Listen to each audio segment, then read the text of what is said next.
Welcome to the wonderful world of dance, bringing you exclusive interviews with top dancers and choreographers and reviews of the world's best companies across the globe. You can find lots more on our website at thewonderfulworldofdance.com. Hi, this is Savannah Saunders from The Wonderful World of Dance, and today is a special podcast as we're discussing one of the most visionary and influential choreographers in the world, Merce Cunnigham. The life of this legend is the subject of a new 3D film simply titled Cunningham. I had the pleasure of watching this film just the other day and absolutely loved it. It is so beautifully shot. It shows a huge range of Cunningham's work, and it has footage of the man himself and other dancers who have worked with him throughout the decades. I'm so excited to introduce the filmmaker for this wonderful film, Cunningham, Alla Kovgan. Hi, Alla. Hello. Thank you so much for joining us. Thank you for having me. I absolutely adored watching this film. I thought it was an incredible piece of cinematography. Wonderful, wonderful. But I wanted to, before we talk about the film, just to learn a little bit more about yourself, in fact, because I understand you were born in Russia, but you're now based in the US. Tell me about your own filmmaking. Indeed, I was born in Moscow, and in the mid-90s, I actually moved to the United States specifically because I wanted to do cinema. My first background is in languages and linguistics, but when I got to the U.S., interestingly enough, I had a hard time writing scripts, traditional scripts, because, English was still not my native language. It took me probably like 10 years to get to the level of writing I wanted. And so I started working with physical performers.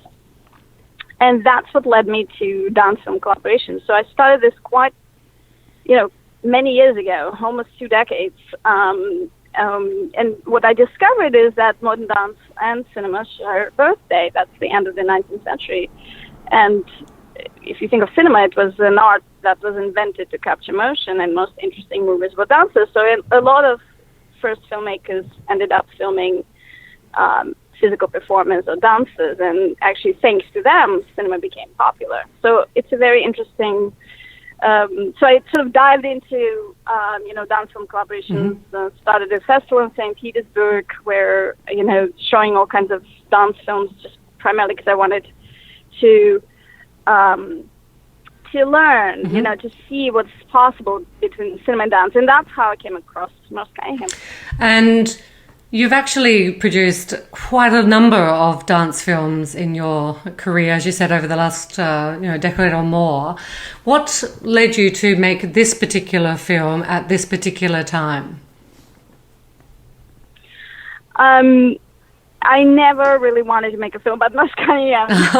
He's the kind of choreographer that has 16 dancers going to different directions, and you cannot make a single shot, So, but what happened is a film, Pina, came out by the inventor about Pina Bausch, and it was shot in 3D. And that's the first time I felt that 3D and dance have incredible potential, especially with that feel. You have a different experience of dance on screen with 3D. And it's very moving because now the inventors actually watched our movie, a week ago. So it all came full circle, and he absolutely loved it too. So it was an incredible experience. But when it all coincided with a Merce Cunnigham company shutting down, that was 2011. The Cunningham closed December 31st, 2011. And I remember sitting there watching the last performances of Cunningham Company, and that really, the idea struck me that perhaps 3D and dance, 3D and Merce can be a great fit. Just to finish, so it really came from the work, from my interest, not so much to capture his dances, but to try to translate his ideas into cinema with capital C. I have to say, it was quite an unusual experience, going into the cinema and getting your 3D glasses. And you say, 3D has been applied for film for quite a while, but it's sometimes can be a very bit of a disconcerting experience. You don't quite know what you're going to get in terms of the feel. And so when I put the glasses on, and the film started, well, first of all, my stomach flipped a little bit, I think getting used to the 3D, but it was such an interesting element to add to dance, because it really did make the actual dance come out of the screen and to have depth in a way that normally it doesn't translate into normal film on dance on film. Yeah, I absolutely agree. I mean, 3D gives you a sense, you sort of experience the distance between people. Yeah, the other thing what happens is your brain works harder. I think it's 30% harder, and you settle in. Actually, you're much more concentrated, so you allow yourself to watch, and then you start seeing. So this film is interesting. If you watch it in 3D, the dances really take over. It becomes an experience. If you watch it in 2D, the story takes over. So it's a fascinating what 3D actually does. It really creates an experience for the viewer. Yeah, absolutely. But I do love about this film, though, is that it does tell such an insightful and really well-crafted narrative around Cunningham and his life and his work, which, as we know, was rejected by the dance world at the time, and really shows that journey and his experience of persevering and being committed to creating work that he really believed in, despite all of the objectors and the tomatoes he talked about being thrown at.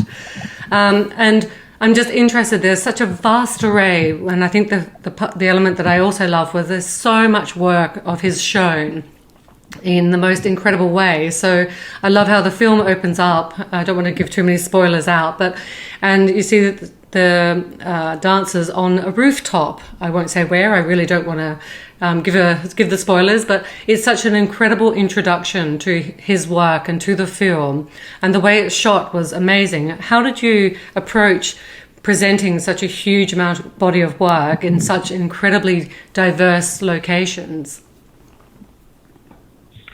It's a great question.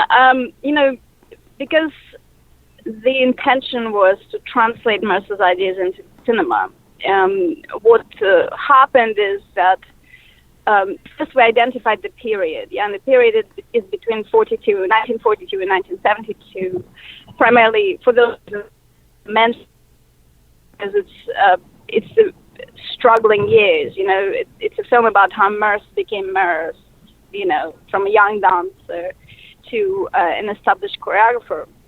And so once we began working, I had the privilege working with two amazing people, Robert Swinston, who worked with Merce for 32 years, and Jennifer Goggins, who worked with Merce for 12 years. And so together we took about 6-7 months to actually looking at the choreography that Merce made within that period. And he was incredibly prolific. He made 80 dances.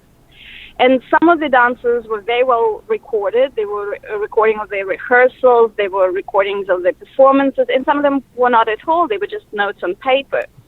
So we went through the process of identifying the dances, and most of them were iconic pieces. This is the period where Merce collaborated. The company's designer was, Robert Rauschenberg. Mm-hmm. They made 16 collaborations out of the 22 within the time frame. So they became kind of the through line. And then, of course, several more when Rauschenberg leaves, Jasper Johns and Andy Warhol. But once we actually identified those pieces, we tried to identify what things Merce actually explored in each piece. Because, Merce, he didn't often make dances to music. Most of the time he didn't. He was not necessarily inspired by some particular narrative or emotion. He always started with some physical question or a concept, So, for instance, if it's a dance based on the idea of falling, like Winter Branch, what we would think about what falling actually means in cinema terms. How would cinema deals with falling? If it's a dance based on the action of being close together, like Christ is, what does it mean in film to be close together? Or if it's a dance based on the concept of layering, like Rune, we would think about those questions. And that's how, and if you think about dance in cinema terms, the stage goes away because cinema does not think in theatrical stages, cinema immediately thinks in places and spaces. So that's how those locations started showing up, So if it's Winter Branch based on the action of falling, we would put in a rooftop. If it's about layering, like in Rune, we'll put in a forest and with just pine trees that would help to, amplify the idea of layering. If it's that's interesting. If it's about if it's a dance based on the idea of being close together, now you can actually confine the space physically because dancers have to dance somewhere, but we use light to create this kind of web that basically confined the dancers. So that was the process. So we picked 14 pieces, and pretty much every piece is like a movie in itself that has a different location and has a different cinematic treatment.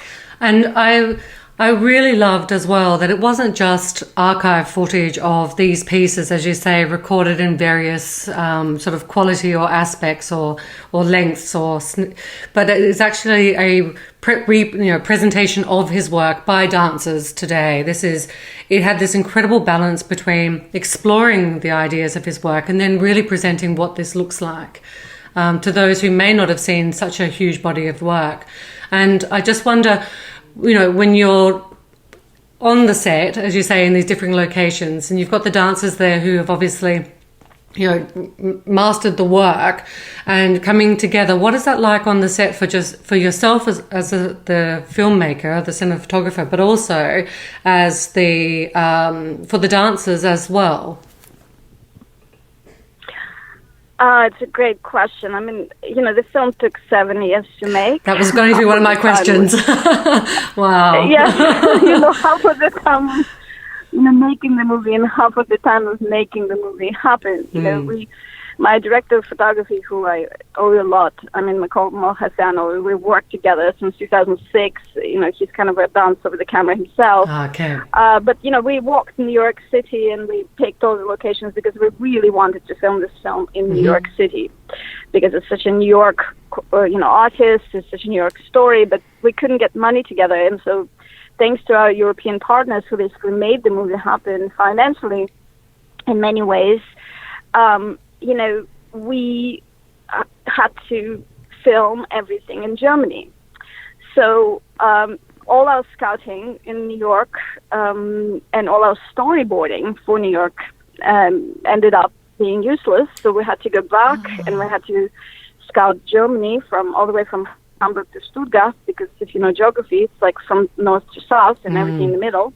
Because of our financial obligations, we had to shoot in all those different places.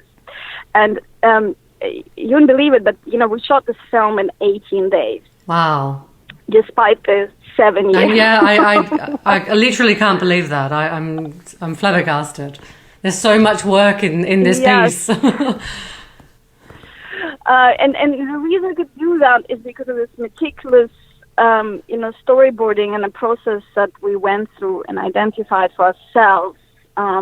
Because what we would do is we would first find those locations, then we would model them literally in like an architecture program, CAD, to scale, and then we put that into another program, that allows to pre-visualize and storyboard. And so then we would actually create dances, like almost like an animatic, and then we would choreograph our camera inside that program. So by the time we get to the set, everybody knows everything. Everybody knows what the camera moves are. The dancers know the proportions of the set. So it's almost, and once because we have so little time due to primarily financial constraints, we had to be incredibly disciplined and organized. So it felt a little bit like a military service, ultimately on the set, where everything was written out, by a minute.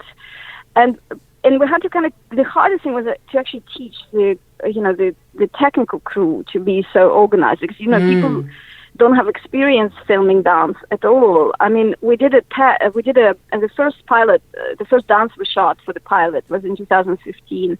That was 2 days that we shot in Paris for Summer Space, the piece from 1958 that Rauschenberg made pointillist decor for.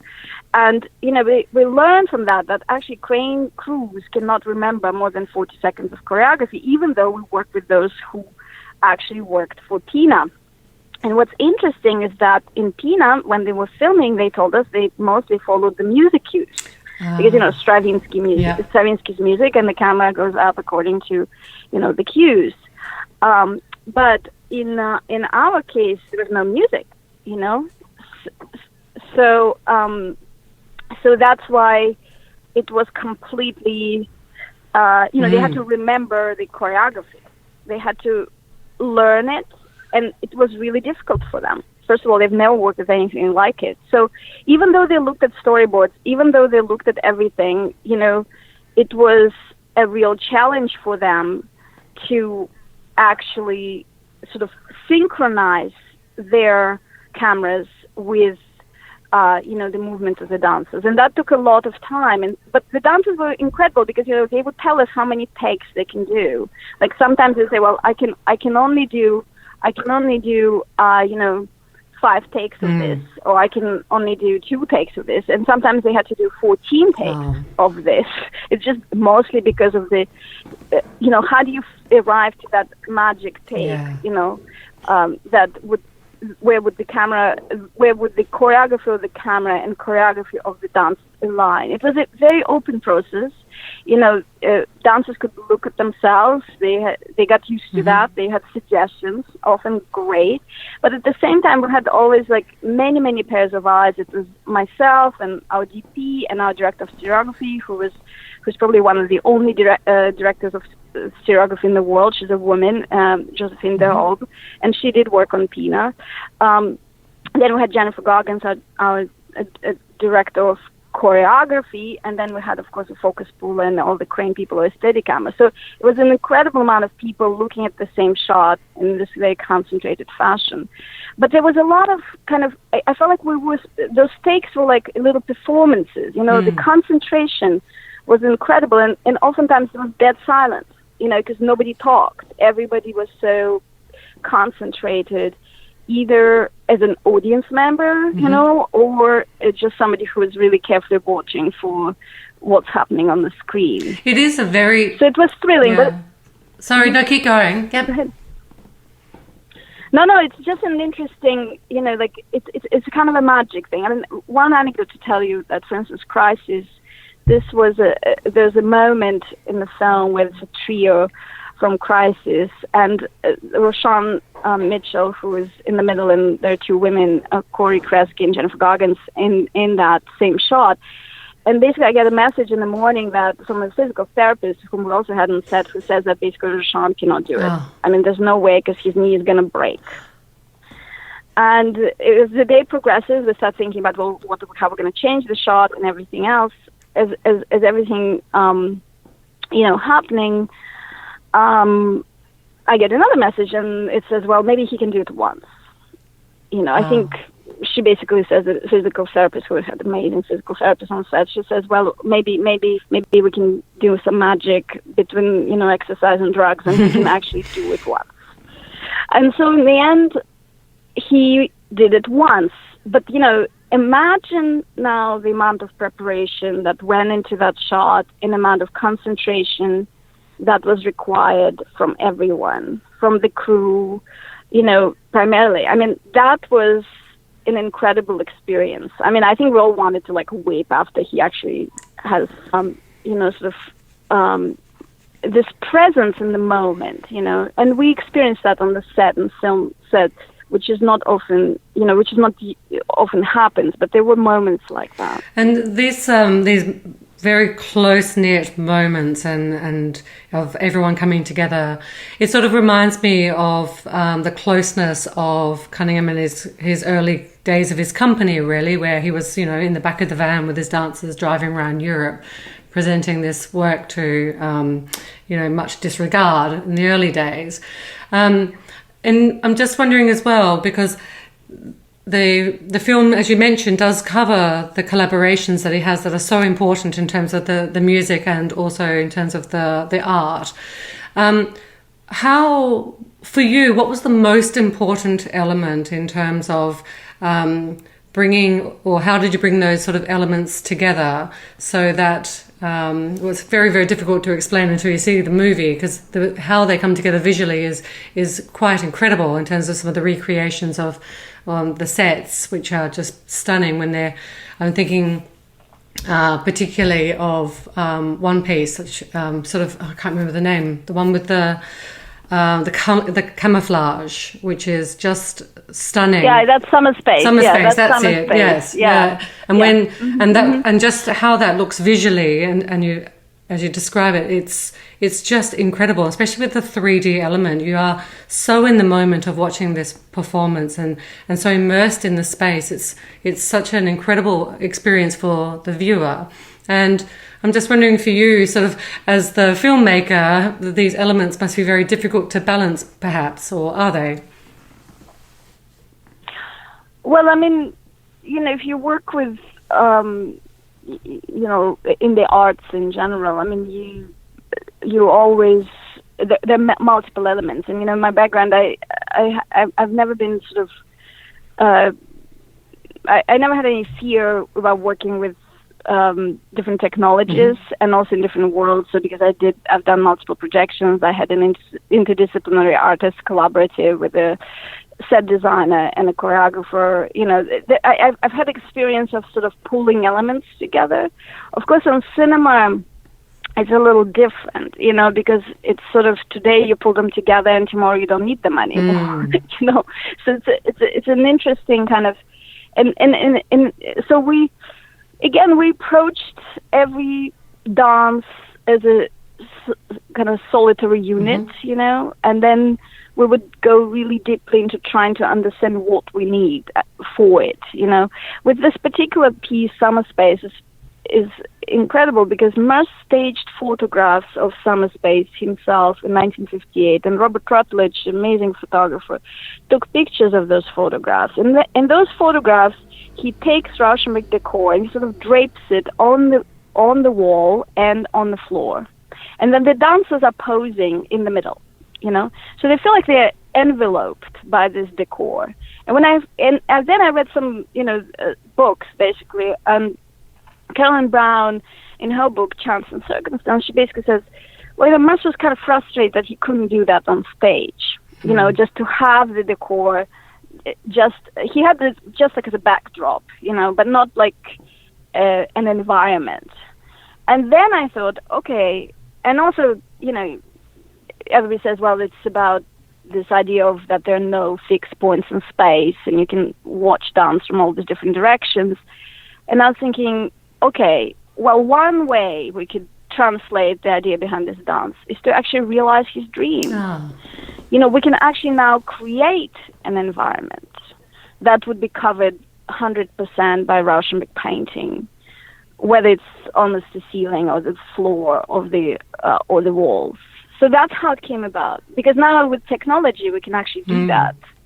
And so what we ended up doing, we went to the Walker Art Center and we took, because there's a recreation of this decor, but we actually went and took the pictures in sections of the original, decor that is now kept at the Walker Art Center.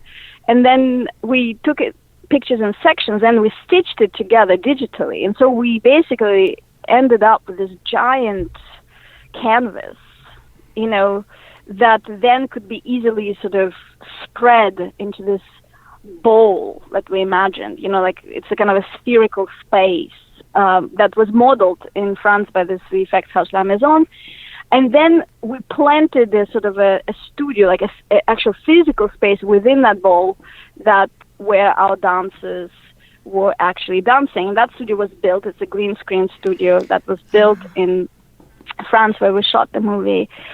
We printed those pictures also on the costumes of the dancers and on the floor, but the actual walls were all green screen.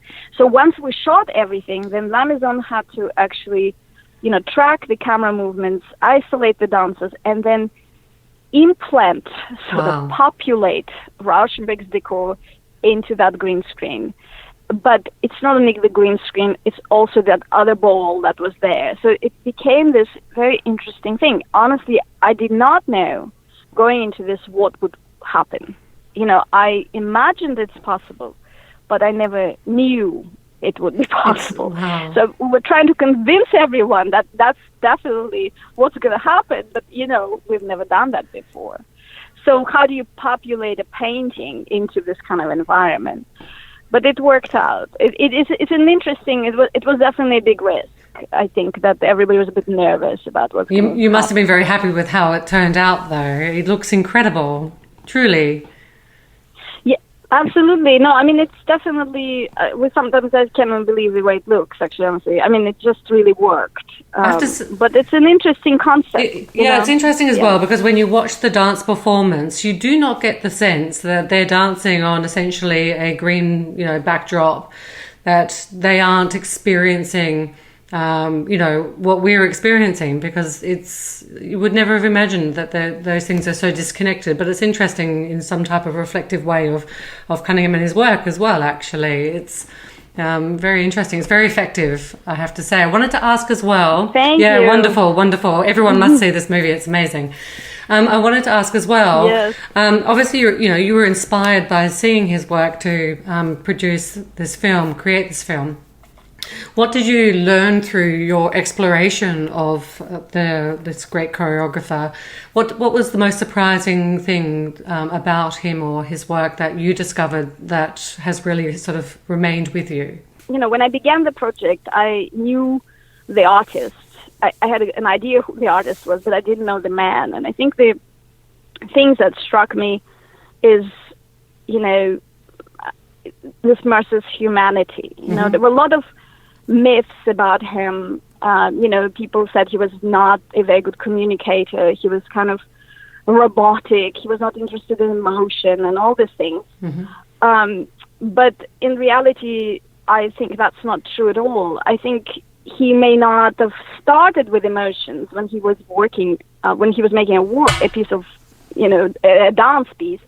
But what he made, I think, was incredibly emotional. If you just only allowed yourself to sort of watch the work, without preconception. All he wanted to do is to actually just sort of come and engage, allow yourself to do so. So I think he was, he used to say, like, when the dancer dances, he or she is at best of being human. So I think, he was an incredible humanist. I mean, the other thing, he was not an elitist. I mean, he belongs to this American elite, artistic American elite of post-war New York. But, he was not an elitist. He was not a snob. He would perform for anybody, anybody who wanted to see. And I thought that actually, because it's really a very natural thing for people to dance. Hold on a second, I'm going to turn off this. Yes. Somebody is calling to my driver here. Okay. I'm going to turn it off. Wondering where you are. Yes, I'm in the car. Oh, yeah, here you go. Found it. Excellent. Thank you. Right. So then the other thing, I think, it's an incredible moment in American history that what I sort of experienced and, discovered that, these three men, Cunningham, Cage, and Rushmore came together and started this company in 1953. And a lot of people compare this to Diaghilev. But yes. Diaghilev was an impresario. He was a visionary impresario, but he put together, Stravinsky, Nijinsky, and Bach, Here people came together. They came together in the environment where it was possible to make things and be, sort of free in making things without so much concern whether they're going to succeed or not. Which is a kind of a foreign idea in a contemporary society, because everything you have to make has to be successful. When Cunningham made 180 dances, I mean, I don't know, 30 of them are masterpieces, I don't know how many, but they're not all masterpieces. He always said sometimes it worked and sometimes it didn't. So this willingness to accept the possibility of so-called failure is incredible. They chose an approach. They chose that, there's very little communication between the music, dance, and the visual arts while things are being made. And they were interested in what would happen when they put these things on stage. I think this risk-taking is formidable, and try to figure something out at that scale today. It's absolutely impossible.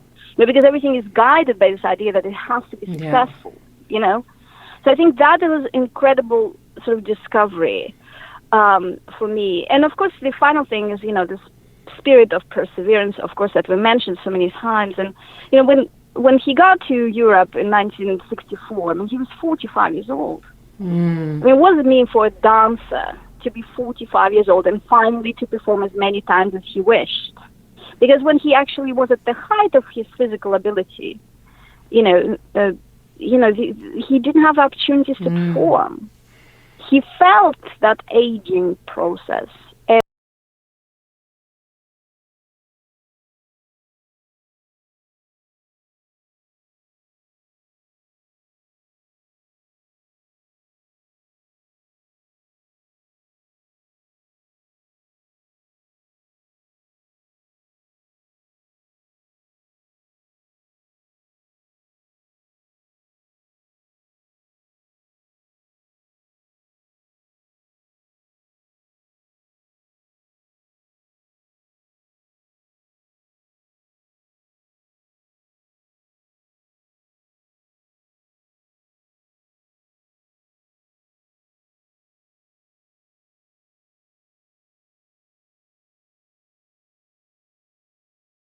Around the world, make sure that you